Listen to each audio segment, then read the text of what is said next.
48 Laws of Power, Chapter 42. Strike the shepherd and the sheep will scatter. Trouble can often be traced to a single strong individual, the stirrer, the arrogant underlying, the poisoner of goodwill. If you allow such people room to operate, others will succumb to their influence.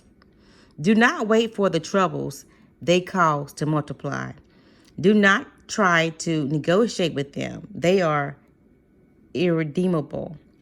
Neutralize their influence by isolating or banishing them. Strike at the source of the trouble, and the sheep will scatter. Near the end of the 16th century, the city of Athens overthrew the series of petty tyrants who had dominated its politics for decades. It established instead a democracy that was to last over a century.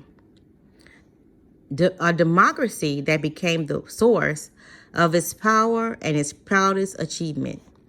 But as the democracy evolved, so did a problem that Athens had never faced: how to deal with those who did not concern themselves with the cohesion of a small city surrounded by enemies, who do not work for its greater glory, but thought of only of themselves and their own ambitions and petty intrigues. The Athenians understood that these people, if left alone, would sow dissension, divide the city into factions, and stir up anxiety, all of which could lead to the ruin of their democracy. Violent punishment no longer suited the new civilized order that Athens had created. Instead, the citizens found another, more satisfying and less brutal way to deal with the chronically selfish.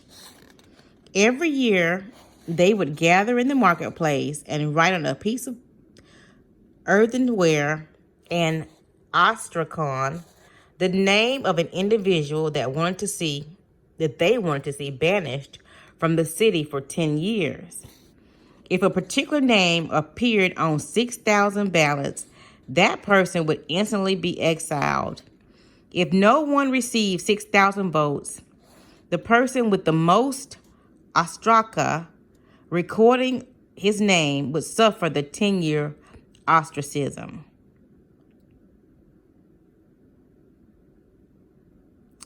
The ritual expulsion became a kind of festival. What a joy to be able to banish those irritating, anxiety-inducing individuals who wanted to rise above the group they should have served. In 490 BC, Asteratides, one of the great generals of Athens' history, helped defeat the Persians at the Battle of Marathon. Meanwhile, off the battlefield, his fairness as a judge had earned him the nickname, the Just. But as the years went by, the Athens came to dislike him. He made such a show of his righteousness, and this, they believed, disguised his feelings of superiority and scorn for the common folk. His omnipresence in Athens politics became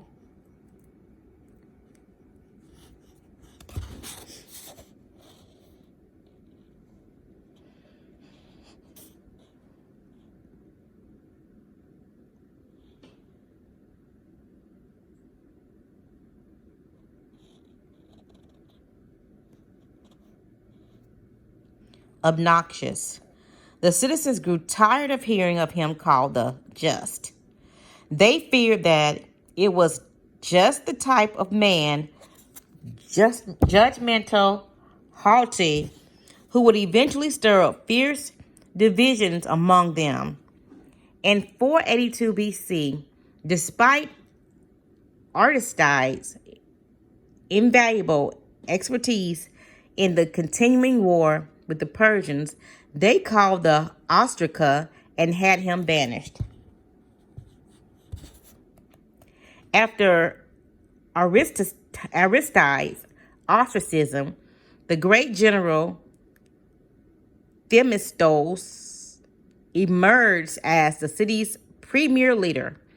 But his many honors and victories went to his head, and he too became arrogant and overbearing, constantly reminding the Athens of his triumphs in battle, the temples he had built, the dangers he had fended off. He seemed to be saying that without him, the city would come to ruin. And so, in 472 BC, Themistocles' name was filled in on the ostraca, and the city was rid of his poisonous presence. The greatest political figure in the 15th century Athens was undoubtedly Pericles. Although several times threatened with ostracism, he avoided the fate by maintaining close ties with the people. Perhaps he had learned a lesson as a child from his favorite tutor, the incomparable Damon, who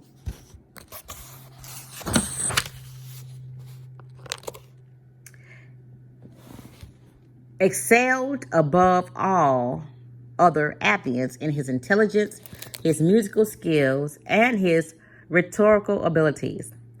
Damon, who had trained Pericles in the arts of ruling, but he too suffered ostracism for his superior airs and his insulting manners towards the commoners, stirring up too much resentment. Toward the end of the century, there lived a man named Hyperbolus.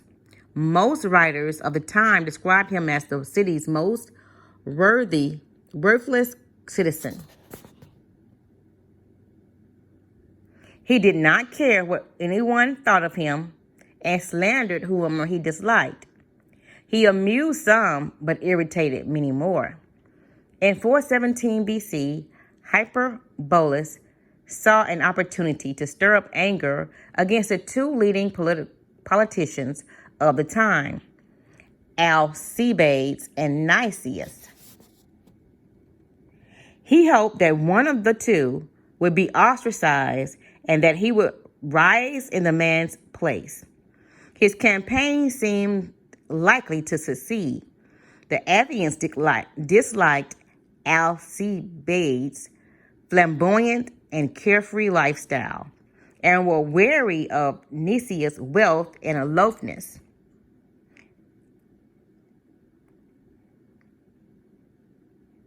They seemed certain to ostracize one or the other, but Alcibiades and Nicias, although they were otherwise enemies, pooled their resources and managed to turn the ostracism on Hyperbolus instead. His obnoxiousness, they argued, could only be terminated by banishment. Earlier sufferers of ostracism had been formidable, powerful men. Hyperbolus, however, was a low buffoon, and with his banishment, the Athenians felt that ostracism had been degraded, and so they ended the practice that for nearly 100 years had been one of the keys to keeping the peace with Athens. The ancient Athens had social instincts known today. The passage of centuries had blunted them. Citizens in the true sense of the word, the Athenians sensed the dangers posed by asocial behavior and saw how such behavior often disguised itself in other forms. The holier-than-thou attitude, likely silently seeking to impose its standards on others, overweening ambition at the expense of the common good, the flaunting of superiority, quiet scheming, terminal obnoxiousness. Some of these behaviors would eat away at the city's cohesion by creating factions and sowing dissension. Others would ruin the democratic spirit by making the common citizens feel inferior and envious. The Athenians did not try to re-educate people who acted in these ways, or to absorb them somehow into the group, or to impose a violent punishment that would only create other problems. The solution was quick and effective. Get rid of them. Within any group, trouble can most often be traced to a single source: the unhappy. Chronically dissatisfied one will always stir up dissension and infect the group with his or her ill ease. Before you know what hit you, the dissatisfaction spreads. Act because it becomes impossible to disentangle one strand of misery from another, or to see how the whole thing started. First, recognize troublemakers by their overbearing presence and by their complaining nature. Once you spot them, do not try to reform them or appease them. They will only make things worse. Do not attack them, whether directly or indirectly, for they are poisonous in nature and will work underground to destroy you. Do as the Athenians did. Banish them before it is too late. Separate them from the group before they become the eye of a whirlpool. Do not give them time to stir up anxieties, sow discontent. Do not give them room to move. Let one person suffer so that the rest can live in peace. When the trees fall, the monkeys scatter. In 1296, the cardinals of the Catholic Church met in Rome to select a new pope. They chose Cardinal Gattini, for he was incomparably shrewd. Such a man would make a Vatican a great power. Taking the name Boniface VIII, Gattini soon proved he deserved the cardinal's high opinion of him. He plotted his moves carefully in advance and stopped at nothing to get his way. Once in power, Boniface quickly crushed his rivals and unified the Papal States. The European powers began to fear him and sent delegates to negotiate with him. The German king, Albert of Austria, even yielded some territory to Boniface.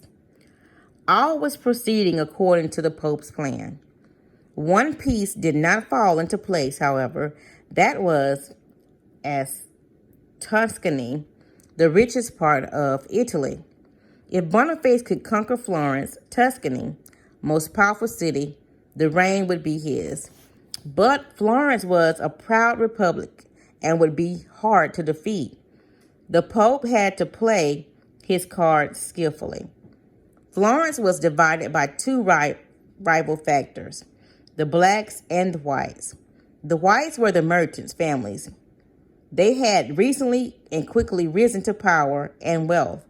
The blacks were the older money because of their popularity with the people. The whites retained control of the city, to the blacks' increasing resentment. The feud between the two grew steadily more bitter. Here Boniface saw his chance. He would plot to help the blacks take over the city, and Florence would be in his pocket. And he studied the situation. He began to focus on one man, Dante Alighieri, the celebrated writer, poet, and ardent supporter of the whites. Dante had always been interested in politics. He believed passionately in the republic and often chastised his fellow citizens for their lack of spine. He also happened to be the city's most eloquent public speaker. In 1300, the year Boniface began plotting to take over Tuscany, Dante's fellow citizens had voted him in to Florence's highest election position, making him one of the city's 6 priors. During the 6-month terms in the post, he had stood firmly against the blacks and against all the Pope's attempts to sow disorder. By 1301, however, Boniface had a new plan. He called in Charles de Valois, powerful brother of King France, to help him bring order in Tuscany. As Charles marched through northern Italy, the Florence seethed with anxiety and fear. Dante quickly emerged as the man who could rally the people, arguing vehemently against appeasement and working desperately to arm the citizens and to organize resistance against the Pope and his puppet French prince. By hook or by crook, Boniface had to neutralize Dante. And so, even as on the one hand, he threatened Florence with Charles de Valois, on the other, he held out the olive branch, the possibility of negotiations, hoping Dante would take the bait. And indeed, the Florentines decided to send a delegation to Rome and try to negotiate a peace. To head the mission, predictably, they chose Dante. Some warned the poet that the wily Pope was setting up a trap to lure him away, but Dante went to Rome anyway. Arriving as the French army stood before the gates of Florence, he felt sure his eloquence and reason would win the Pope over and save the city. Yet, when the Pope met the poet, the Florentine delegates, he instantly intimidated them, as he did so many. "Fall on your knees before me," he bellowed at this first meeting. "Submit to me. I tell you that in all truth I have nothing in my heart but to promote your peace."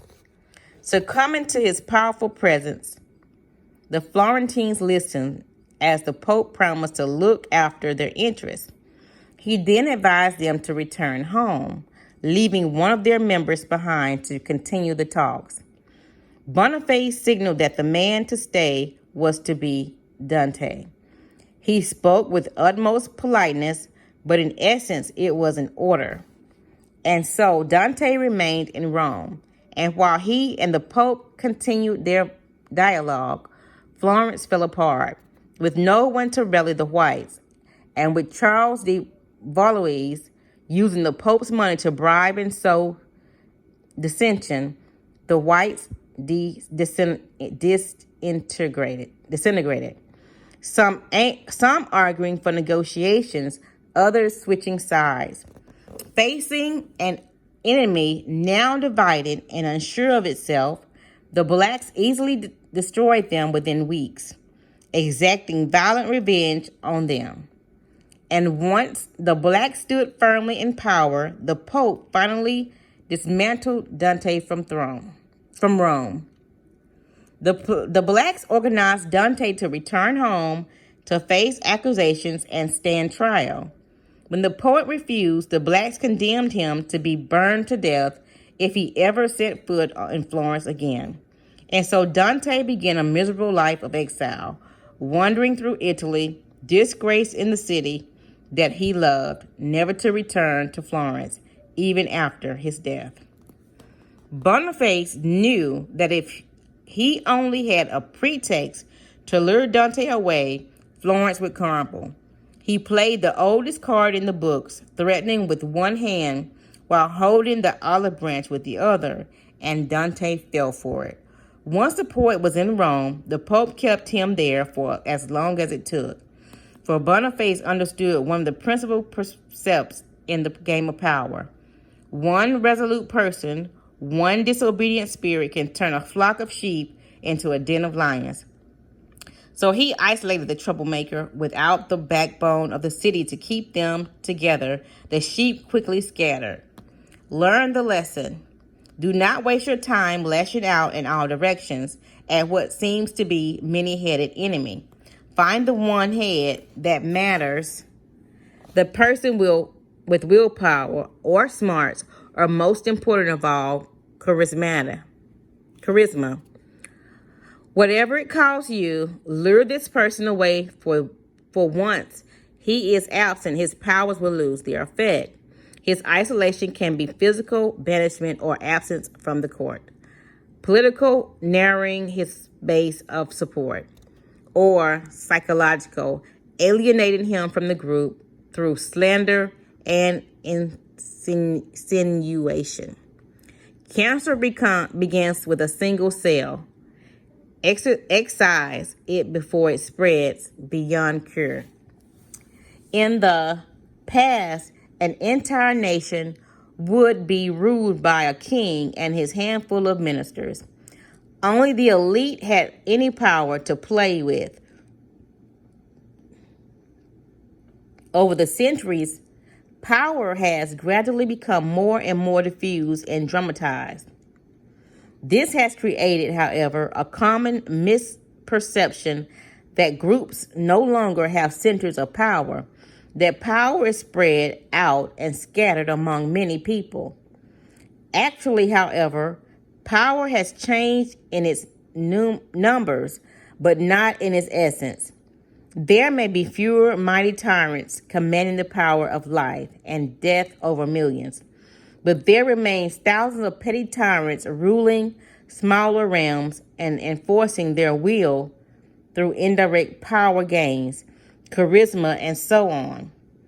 In every group, power is concentrated in the hands of one or two people, for this is one area in which human nature will never change.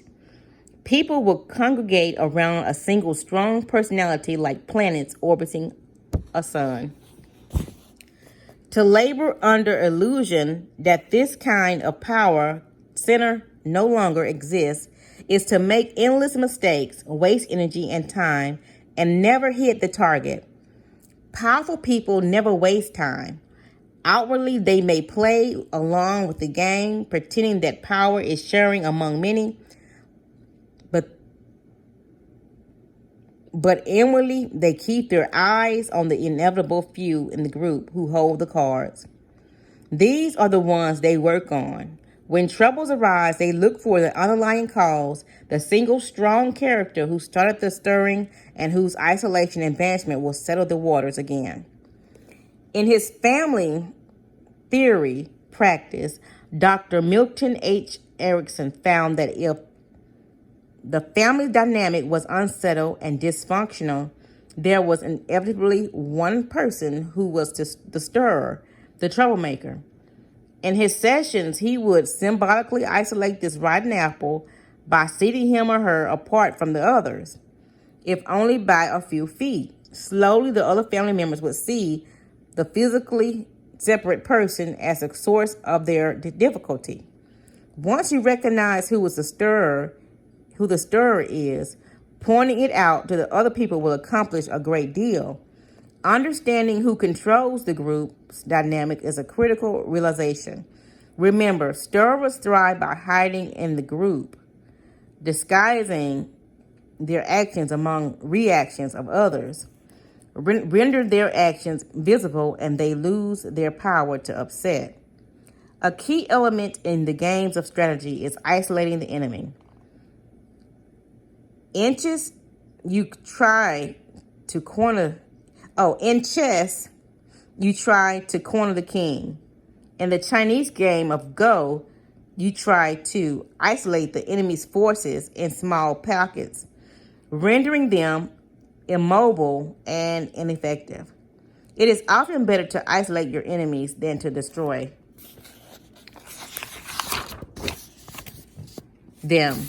You seem less brutal. The result, though, is the same, for in the game of power, isolation spells death. The most effective form of isolation is somehow to separate your victims from their power base. When Mao Tongs wanted to eliminate an enemy in the ruling elite, he did not confront the person directly. He silently and stealthily worked to isolate the man divide his allies, and turn them away from him, shrink his support. Soon the man would vanish on his own. Presence and appearance have great import in the game of power. To seduce, particularly in the beginning stages, you need to be constantly present or create the feeling that you are. If you are often out of sight, the charm will wear off. Queen Elizabeth's Prime Minister, Robert Cecil, had two main rivals: the Queen's favorite, the Earl of Essex, and her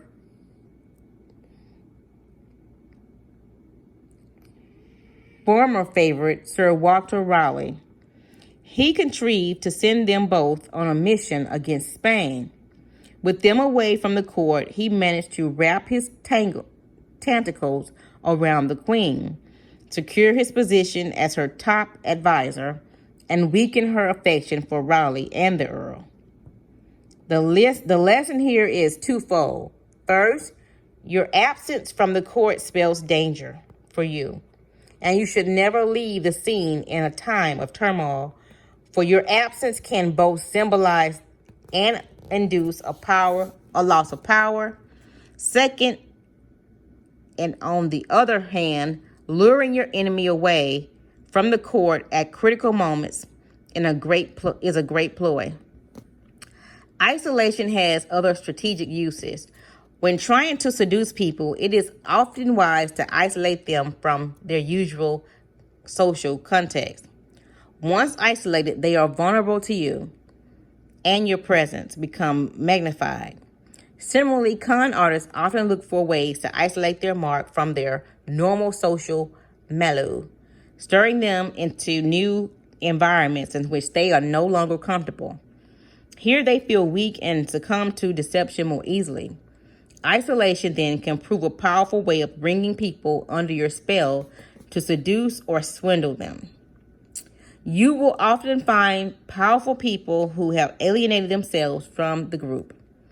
Perhaps their power has gone to their heads and they consider themselves superior. Perhaps they have lost the knack of communicating with ordinary folk. Remember, this makes them vulnerable. Powerful though they be, people like this can be turned to use. The monk Rasputin gained his power over Caesar Nicholas and Caesar Alexander of Russia through this tremendous isolation from people. Alexander in particular was a foreigner and especially alienated from every Russian. Rasputin used his peasant origins to insinuate himself into her good graces, for she desperately wanted to communicate with her subjects. Once in the court's inner circle, Rasputin made himself indispensable and attained great power. Headed straight for the center, he aimed for one figure in Russia who commanded power. The Tsarina dominated her husband and found he had no need to isolate her, for the work was already done. The Rasputin strategy can bring you great power. Always search out people who hold high positions, yet who find themselves isolated on the board. They are like apples falling into your lap, easily seduced and able to catapult you into power yourself.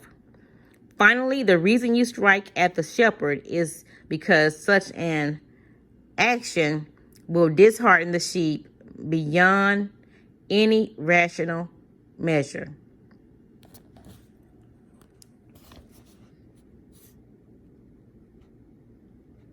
When Hernando Cortez and Francisco Pizarro led their tiny forces against Aztec and Indian empires, they did not make the mistake of fighting on several fronts, nor were they intimidated by the numbers arrayed against them.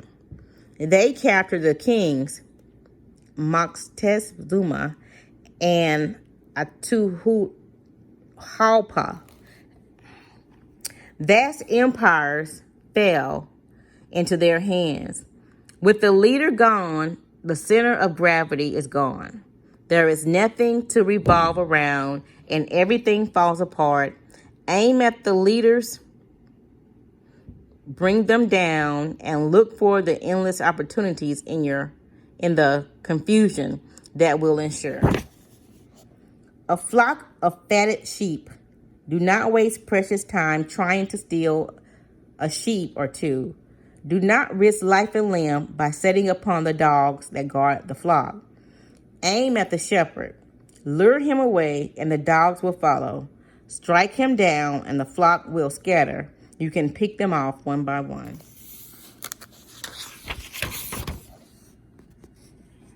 Any harm you do to a man should be done in such a way that you need not fear his revenge. Writers Machiavelli. If you act to isolate your enemy, make sure he lacks the means to repay the favor. If you apply this law, in other words, apply it from a position of superiority, so that you have nothing to fear from its resentment. Andrew Johnson's, Abraham Lincoln's successor as U.S. President, saw Ulysses S. Grant as a troublesome member of his government. So he isolated Grant as a prelude to forcing him out. This only enraged the great general, however, who responded by forcing a support base in the Republican Party and going on to become the next president. It would have been far wiser to keep a man like Grant in the fold, where he could do less harm, than to make him revengeful. And so you may often find it better to keep people on your side where you can watch them than to risk creating an angry enemy. Keeping them close so you can secretly whittle away at their support base, so that when the time comes to cut them loose, they will fall fast and hard without knowing what hit them.